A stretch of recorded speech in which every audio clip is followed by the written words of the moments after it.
ಚುಮು ಚಳಿಯಲ್ಲಿ ಪ್ರವಾಸ ಮಾಡುತ್ತಾ ಎಂಜಾಯ್ ಮಾಡುತ್ತಿರುವವರು ಒಂದೆಡೆಯಾದರೆ ಹೈನೋದ್ಯಮವನ್ನೇ ನಂಬಿ ಬದುಕುತ್ತಿರುವವರು ಸಂಕಷ್ಟಕ್ಕೆ ಸಿಲುಕಿದ್ದಾರೆ.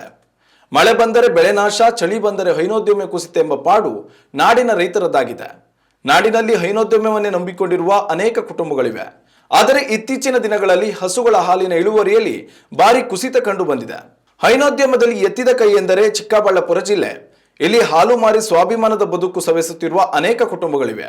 ಆದರೆ ಚಳಿಯಿಂದಾಗಿ ಹಸು ಎಮ್ಮೆಗಳು ಸರಿಯಾಗಿ ಮೇವು ತಿನ್ನಲು ನಿರಾಕರಿಸುತ್ತಿವೆ, ನೀರನ್ನು ಸರಿಯಾಗಿ ಕುಡಿಯುತ್ತಿಲ್ಲ. ಹೀಗಾಗಿ ಹಾಲಿನ ಇಳುವರಿಯಲ್ಲಿ ಗಣನೀಯ ಪ್ರಮಾಣದಲ್ಲಿ ಇಳಿಕೆ ಕಂಡು ಬಂದಿದೆ. ಇದರಿಂದ ಹಾಲು ಉತ್ಪಾದಕರ ಸಂಘಗಳ ಒಕ್ಕೂಟದ ಮೆಗಾ ಡೈರಿಯಲ್ಲಿಯೂ ಹಾಲಿನ ಪೂರೈಕೆ ಇಳಿಮುಖವಾಗಿದೆ.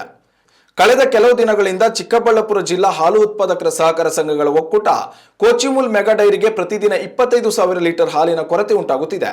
ಇದೇ ರೀತಿ ಮುಂದುವರಿದರೆ ಮೆಗಾ ಡೈರಿಗೆ ನಿರೀಕ್ಷೆಯಷ್ಟು ಹಾಲು ಸಿಗಲ್ಲ ಅಂತ ಕೋಚಿಮುಲ್ ಆಡಳಿತ ಮಂಡಳಿ ಜನವರಿ, ಫೆಬ್ರವರಿ, ಮಾರ್ಚ್ ಸೇರಿ 3 ತಿಂಗಳು ಪ್ರತಿ ಲೀಟರ್ ಹಾಲಿಗೆ ₹1 ದರ ಹೆಚ್ಚಳ ಮಾಡಿದೆ. ಆದರೂ ಹಾಲಿನ ಉತ್ಪಾದನೆಯಲ್ಲಿ ಏರಿಕೆ ಮಾತ್ರ ಕಂಡು ಬಂದಿಲ್ಲ. ಇದು ಕೇವಲ ಚಿಕ್ಕಬಳ್ಳಾಪುರ ಜಿಲ್ಲೆಯ ಸಮಸ್ಯೆ ಮಾತ್ರ ಆಗಿರದೆ ರಾಜ್ಯದ ಅನೇಕ ಜಿಲ್ಲೆಗಳ ಹೈನೋದ್ಯಮಿಗಳು ಚಳಿಯ ಸಂಕಷ್ಟಕ್ಕೆ ಸಿಲುಕಿದ್ದಾರೆ. ಉತ್ತಮ ಸಂಸ್ಕಾರಯುತ ಶಿಕ್ಷಣದೊಂದಿಗೆ VSS English medium CBSE school Udupi Muddur.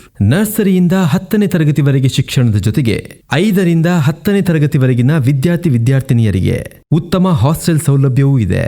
ನಿಮ್ಮ ಮಕ್ಕಳ ಪ್ರವೇಶಾತಿಗಾಗಿ ಈ ಸಂಖ್ಯೆಗೆ ಕರೆ ಮಾಡಿ.